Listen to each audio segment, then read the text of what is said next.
Listeners, the manipulated and the manipulators. Welcome to the OMM Research Podcast. The OMM Research Podcast is produced by DO-Touch.NET, a practice-based research network that focuses on osteopathic manipulative medicine research. DO-Touch.NET is based out of the A.T. Still Research Institute located at A.T. Still University in Kirksville, Missouri. Please note that the views and opinions of the panelists in this podcast are personal to each panelist and do not reflect the views or opinions of A.T. Still University. My name is Corey Lubring, and I am the practice-based research coordinator for DO-Touch.NET and the host of the OMM Research Podcast. Welcome back for another episode, everybody. And we want to remind our listeners that this podcast recording has video recorded with it and can be viewed on the DO-Touch.NET YouTube channel.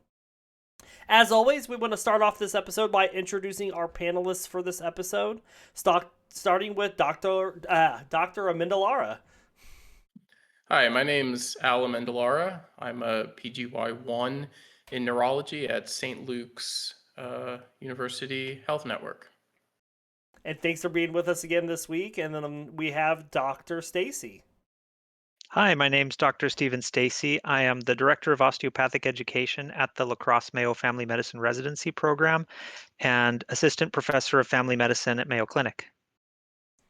And we want to thank you for being with us again this week. And so we're going to be starting off here with an article brought to us by Dr. Amendolara, Al, that it goes over OMT and the management of headaches associated with musculoskeletal dysfunction.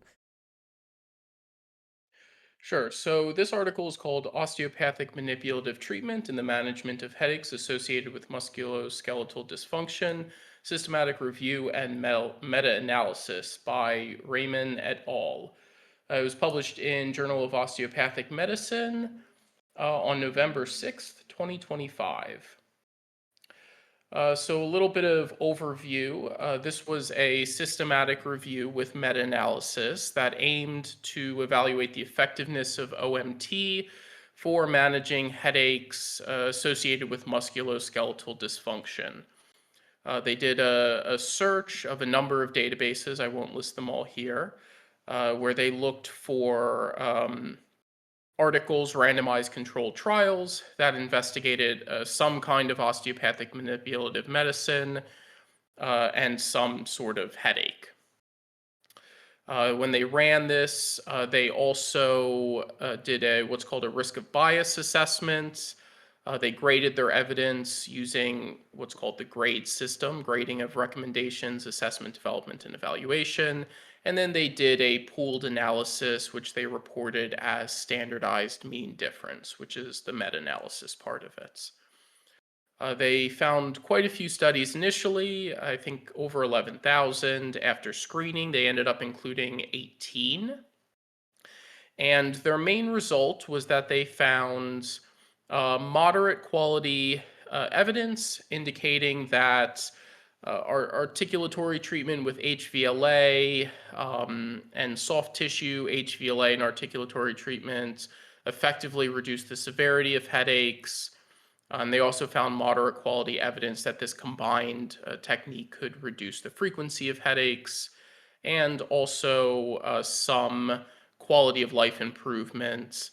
And of course, they found that there was no real association of OMT with any disability or harm. So they concluded that this review and meta-analysis suggest that some combination of OMT techniques might effectively reduce frequency and severity of headaches with some caveats. So what are the high points that you would like to point out about the study? What are the things that kind of stuck out to you about the good bullet points related to this work?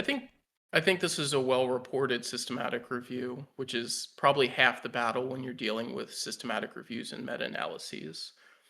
And I think that their data analysis plan is well spelled out and seems reasonable. They have quite a number of supplementary tables and figures where they break down their various subgroup analyses and things like that, their pooled analysis, which is good. I think they seem transparent in the reporting. Everything seems to have been done relatively by the book. And Dr. Stacey, is there anything you want to add to that? Like when you looked over the study, are there any high points that kind of stuck out to you that you would like to add onto the list?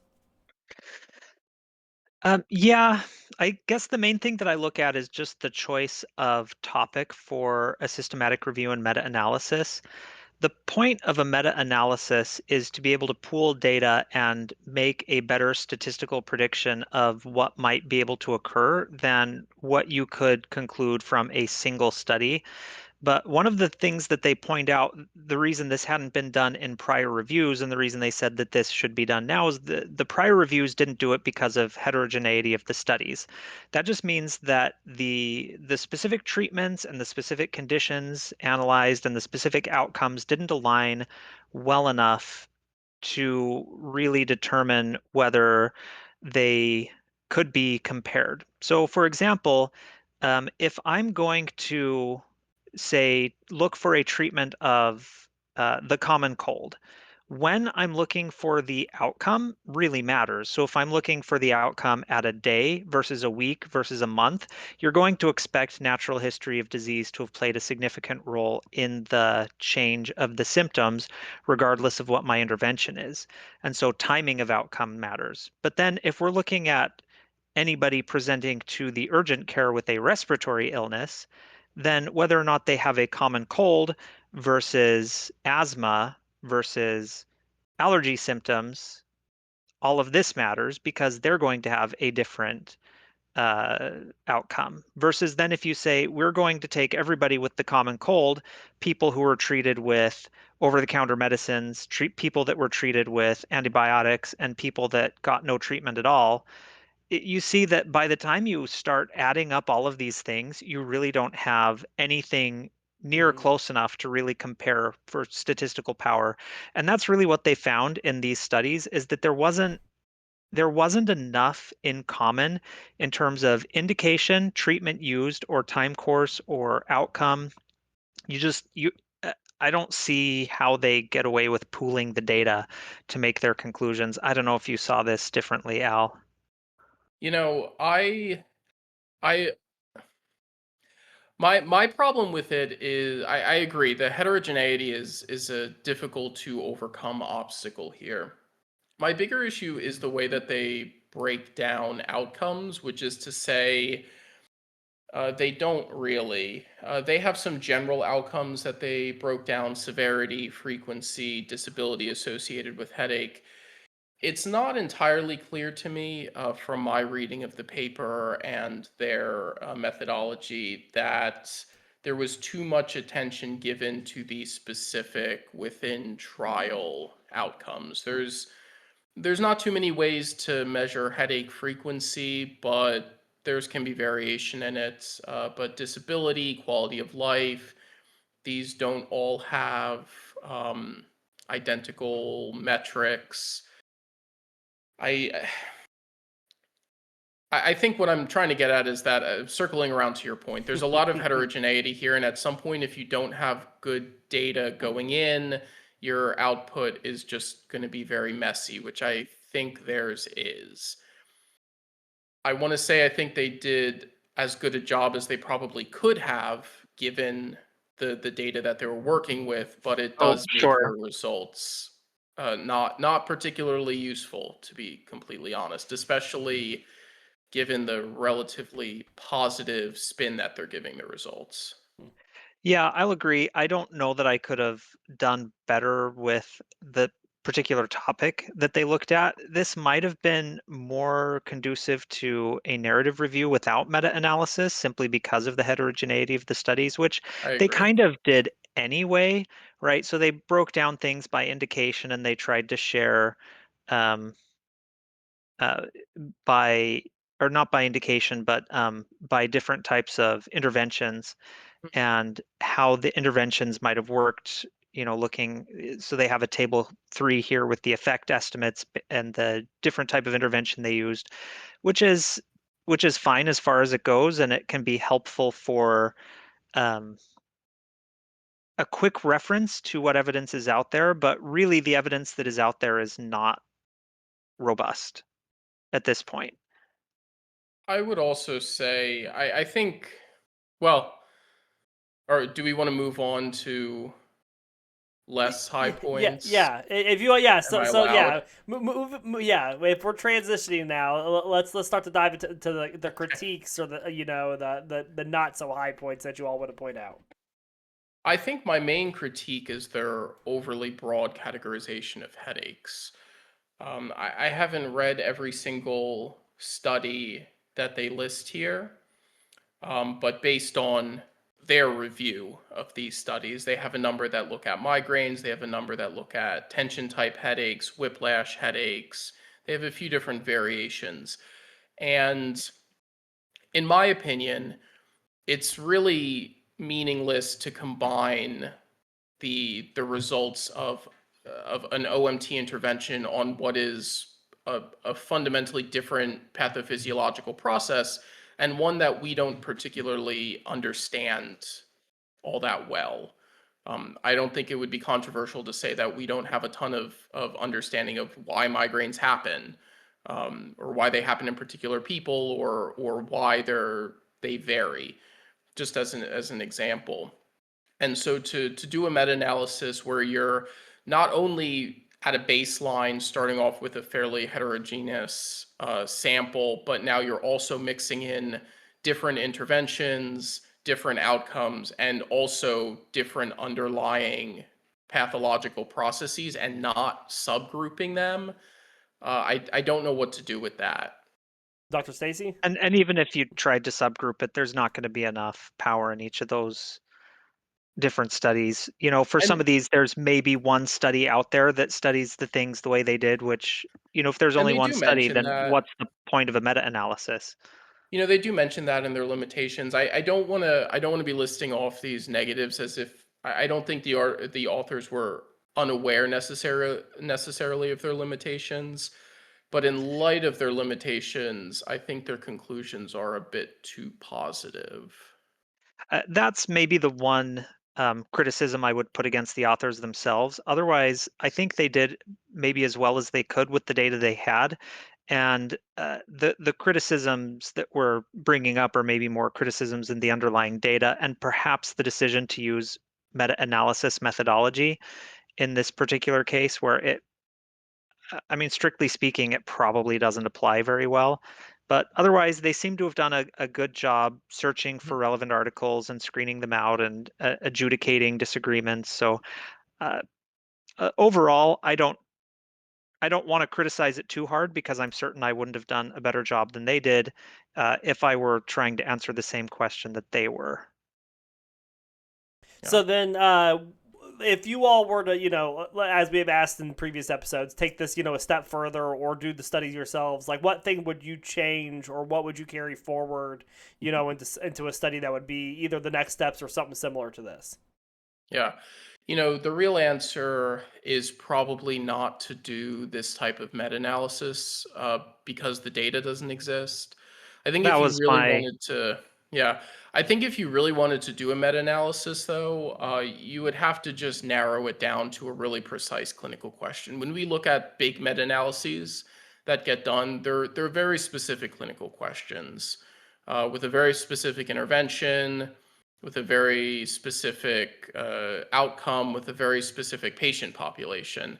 And so I think to have a successful meta-analysis in OMT, it would have to be very specific, as migraine without aura that has been diagnosed in the past 5 years in whatever patient population you're interested in that's treated with a very specific OMT treatment, particular technique, and you're going to measure a very specific outcome at 3 months. Like that's the kind of specificity I think that you would need to get a useful answer out of a meta-analysis, and really you need the data, the underlying data to support that, to be Mm-hmm. able to do that essentially. So that's exactly what I was going to say. I would just have chosen to not make this a meta-analysis, and there are other systematic review methodologies that you could use that could give you the conclusions that I think the underlying evidence might support. Awesome.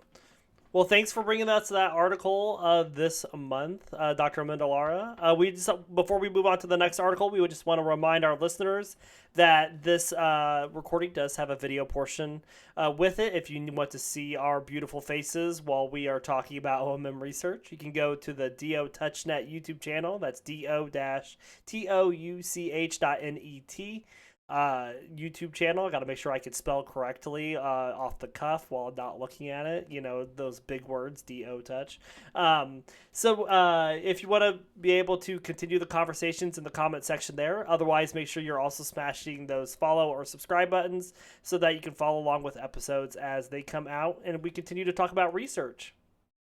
So, our second article for this episode, brought to us by Dr. Stacey, is looking at the effectiveness of fascial manipulation with degenerative disc disease.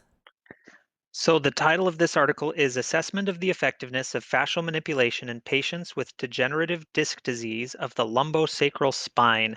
So after butchering foreign names in many of my last articles, I'm pleased to announce that I actually do speak Polish. So it's Anna Mikołajczyk-Kocienska and other authors from Poland. The publication date is December 2024, published online in Life, Volume 15, Issue 1, Article 33. The research question is, does application of the manual technique of fascial manipulation produce superior improvements in pain, mobility, and stretch test performance compared to standard conservative physiotherapy in patients with lumbar disc herniations?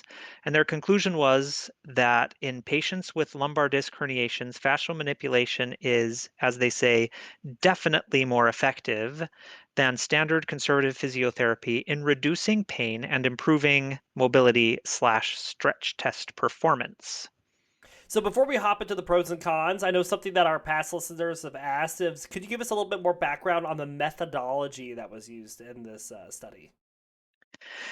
Yeah, so in this study, they took 69 adult patients with lumbar intervertebral disc disease confirmed by MRI, and they randomized them. I assume they randomized them. This will actually get into a little bit of the critiques of the study and the way it was reported, to an intervention with fascial manipulation, which the way they describe it, I think we could probably call myofascial release, in 2 sessions, first on presentation day and then the second 1 week later.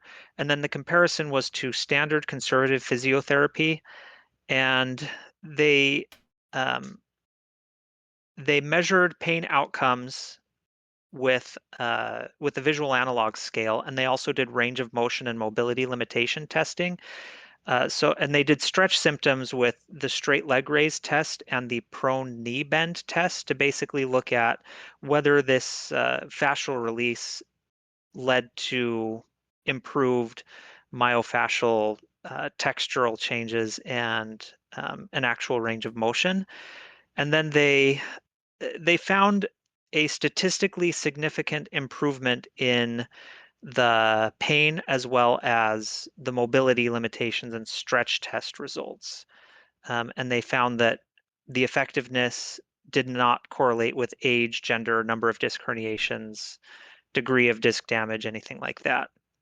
Sure. So what are the high points, the positives that you want to bullet point out for us with this study?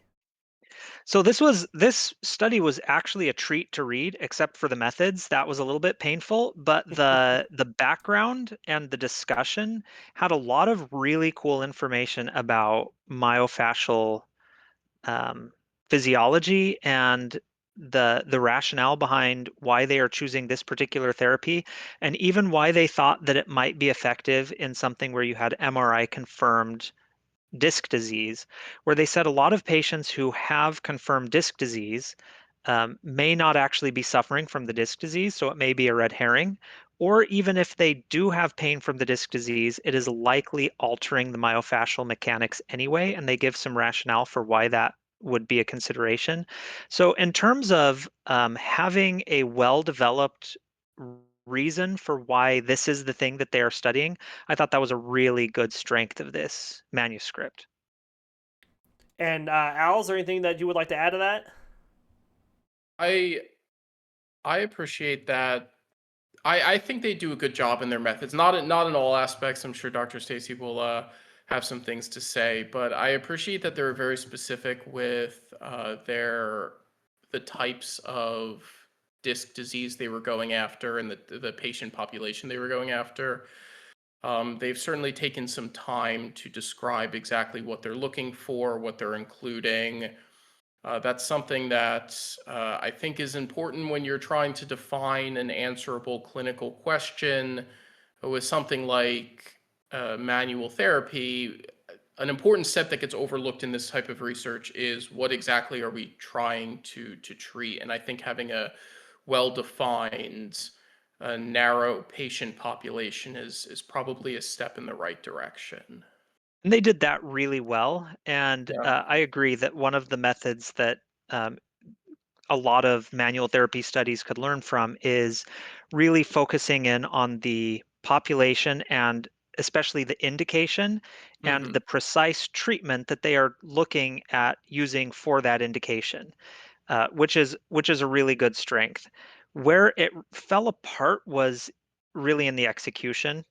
So there are a few things that they did not do, or at least did not report on. So one of them, which is a common thing in manual therapy research that I find, is they didn't do a power analysis to say how many patients were they trying to recruit for. Mm-hmm. They did not identify a pre-specified primary outcome, meaning that they didn't say like, this is the thing that we set out to look for, and then we looked for it. So there's really no way of knowing whether or not they sort of cherry picked their outcomes. Now, pain and range of motion, you could say are sort of obvious outcomes, so they probably didn't do that, but again, it wasn't reported on. Well, I want to jump in with that because pain is an obvious outcome, but I think it's interesting the way they chose to report it, which is percent improvement. That to me is sort of a secondary measure of pain, right? We haven't been given like a visual analog scale. We've kind of already done something to our pain results, Yeah. which does, it makes it possible. And I don't want to say that the authors did this because I agree with Dr. Stacey. I think pain is an obvious outcome, and it's likely that this was what they chose to initially investigate. But it does beg the question, why didn't they report sort of raw pain outcomes And rather and than here percent improvement?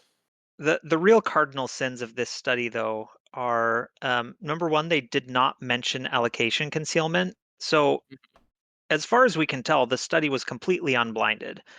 And when it comes to what procedures are they doing in the control, they said they just had a really poor description of the controls. You couldn't really tell what exactly the control consisted of. So they said, um, so they said for the comparison, the control group was treated conservatively using procedures such as, and then they have a whole paragraph listing off different treatments. And I don't know, were those all done with those patients? If so, that's a lot to cram into 2 weeks, which was the duration. It's like they're starting a PT routine and we're putting heat on it and we're doing TENS therapy and we're doing a massage every couple of days. And it's like, wait, did you just pick one of these? Did you do all of these? I don't really know. Were any of those also done on the treatment group? Right. So it was like the control only got this stuff and the treatment group got that stuff plus the myofascial release. They don't describe the actual protocol very well. And to be honest, if it was unblinded, that introduces an intolerable level of bias to this, Well, to where that and you really can't make any conclusions. I want to ask. You read this study much closer than I did, but they don't report blind or randomization, do they? No, they don't. So in the abstract, what they say is patients for this study were selected at random. So I don't know what that means. But to me, Selected at random. that doesn't imply random allocation to control Exactly. or And it okay. doesn't and it doesn't say anything in the manuscript either. It just says that in No. the abstract. So, and if any of you who have written articles know that it's a big no-no to put something in the abstract that's not in the manuscript, especially something as fundamental as how you randomized your prospective randomized trial. Sure. There are two words that are really important in that: prospective and randomized, and you just like totally forgot one of them. So uh, I don't know. So what would you recommend as like next steps? Like what would you do with this study, like moving on with it if you were to do it yourself, Uh, Demolish it and start over. Like the methods that they have for answering their question, like they started with such a good question, really a fantastic question, and one that I would love to see somebody answer really well. But the methods they chose for answering it were just unfortunately, it didn't do it. Mhm. I have a slightly, I think, less less hardline view. Strophic. I I would say, and I want to give them the benefit of the doubt and say that maybe this is a reporting issue more than anything Could else. be. But I think they really, once they get to the point of implementing this, they need to have better explanation of randomization, allocation of patients, some attempt at treatment blinding. I think they need to specify their control a little bit better, Yeah. and control the control a little bit better. So that means Well, sort of yeah. reducing what, the huge range of treatments that they're saying could be involved in the control. And And I as think they're that would go looking a at long way the to improving. as they're looking at the control, sorry, I keep on interrupting, That's all but right. the control that they come up with needs to be a plausible control so that patients don't know whether they're in the treatment arm or the control arm. And it needs to be something that, as nearly as possible, isolates the effect of the treatment. And so coming up with a really good control for manual therapy is a challenge. There are different ways that people have come up with, like waitlisted controls, sham manual therapy, quote unquote usual care, or comparing it to another manual therapy modality and seeing which is superior there. And they could have done any of those things. Once you're done with it, if you're going to choose a negative or a non-functional control, but one that you're hoping fools the patients, you really should do some type of investigation to see whether or not the patients were in fact fooled. If not, then patients are functionally unblinded, right? So Mhm. if you survey patients after the fact and everybody knows that whether or not they were in the treatment group, then it doesn't matter if you call the treatment blinded. Really, it wasn't, because people figured it out. Um, so they could have done that sort of thing, and that just needs to be done more in manual therapy research. And if they were to implement a lot of those really good study hygiene practices, this could have been an amazing trial. But I agree. the limitations they put for themselves are it was only for 2 weeks instead of 4 weeks, and it was only one center, and those are limitations for sure, but they're not They're the not main the limitations. limitations of the Mhm. study. I agree. And my last thing I want to sneak in is I want them to report their raw data. I don't Yeah, appreciate everything is reported in percent improvements. yeah. Um, I don't think that was a good decision, or even just improvements.